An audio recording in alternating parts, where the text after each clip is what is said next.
नेताजी रिहा होते ही गिरफ्तार हो गए। जी हां, दिल्ली के राउज एवेन्यू कोर्ट ने आम आदमी पार्टी के विधायक नरेश बालियान को जमानत तो दे दी, मगर जैसे ही वो कोर्ट के बाहर निकलने के लिए तैयारी कर रहे थे, पुलिस ने उनका पीछा छोड़ने का नाम नहीं लिया।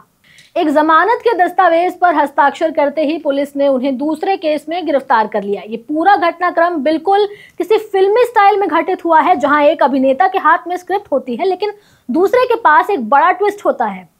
इस खबर को विस्तार में आप सभी से बताएंगे, लेकिन उससे पहले आप हमारे चैनल द हिंदी टॉप को सब्सक्राइब करें, बेल आइकन दबाना ना भूलें ताकि आप तक पहुंचे हमारी हर खबर सबसे पहले।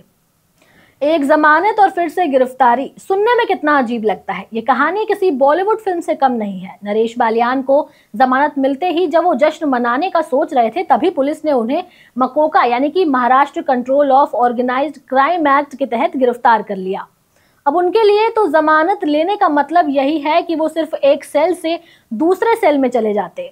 बेशक ये एक अजीब संयोग है कि जमानत मिलने के बाद उन्हें एक और केस में पकड़ लिया जाता है, लेकिन इसका सीधा संदेश ये है कि नरेश बालियान की मुश्किलें अब खत्म होने का नाम नहीं ले रही। 27 नवंबर को अदालत में सुनवाई भी हुई थी। जब कोर्ट ने फैसला सुरक्षित रखा था, तब पुलिस ने उसे 14 दिन की न्यायिक हिरासत की मांग की थी, लेकिन कोर्ट ने उन्हें बेल दे दी। अब जैसे ही नरेश बालियान बेल मिलने की खुशी में बाहर कदम रखने वाले थे, पुलिस ने उन्हें दूसरी गिरफ्तारी के लिए पकड़ लिया।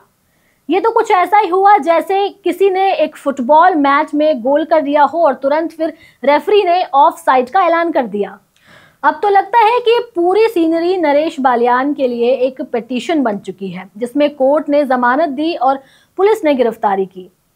कोई क्या कहे। अब नरेश बालियान के वकील ने इस मकोका गिरफ्तारी के बारे में जो प्रतिक्रिया दी है, वो भी कम दिलचस्प नहीं है। उन्होंने कहा है कि हमें तो इस बारे में कुछ बताया ही नहीं गया, कागजात तक नहीं मिले। वकील का ये कहना था कि मकोका एक्ट के तहत किसी व्यक्ति को गिरफ्तार करने से पहले कोर्ट को सबूत पेश करने होते हैं। उन्हें तो लगता है कि ये बस एक कस्टडी में रखने का बहाना है। उनका कहना था कि चार्जशीटेड व्यक्ति पर मकोका लगाया जाता है। अगर पुलिस के पास कोई सबूत करने के लिए नहीं है तो मकोका की धाराओं का क्या मतलब। अब आप सभी सोच रहे होंगे कि आखिर मकोका होता क्या है। मकोका कोई मामूली एक्ट नहीं है, ये एक बड़ा, कड़ा और बहुत सख्त कानून है जिसे महाराष्ट्र सरकार ने 1999 में संगठित अपराध को समाप्त करने के लिए लागू किया था। इस एक्ट का उद्देश्य संगठित अपराधियों, अंडरवर्ल्ड के गुर्गे और जबरन वसूली करने वालों के खिलाफ कड़ी कार्रवाई करना था। इसका मतलब साफ है कि अगर किसी पर मकोका लग जाए तो जमानत पाना आसान नहीं होता। अब अगर नरेश बालियान पर मकोका लग चुका है तो उनकी प्रेसिडेंशियल बेल की स्थिति बहुत ही बेतरतीब हो गई है।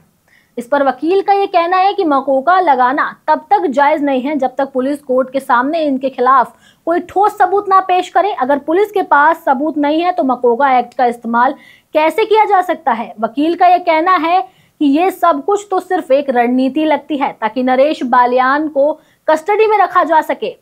अब ये कहानी सही है या गलत, ये तो अदालत तय करेगी, लेकिन ऐसा लग रहा है जैसे पुलिस ने एक और मौका ढूंढ लिया है ताकि नरेश बालियान के ऊपर और दबाव डाला जा सके। नरेश बालियान की शानदार करियर की कहानी अब एक ब्लैक एंड व्हाइट फिल्म जैसी हो चुकी है।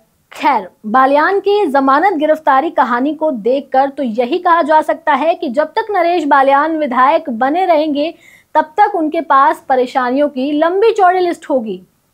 अब इस विषय में आपकी क्या राय है, आप हमें कमेंट सेक्शन में जरूर बताएं। ऐसे ही और खबरों को देखने के लिए सब्सक्राइब करें द हिंदी टॉप। हमें एक्स यानी ट्विटर, फेसबुक और इंस्टाग्राम पर भी फॉलो करें।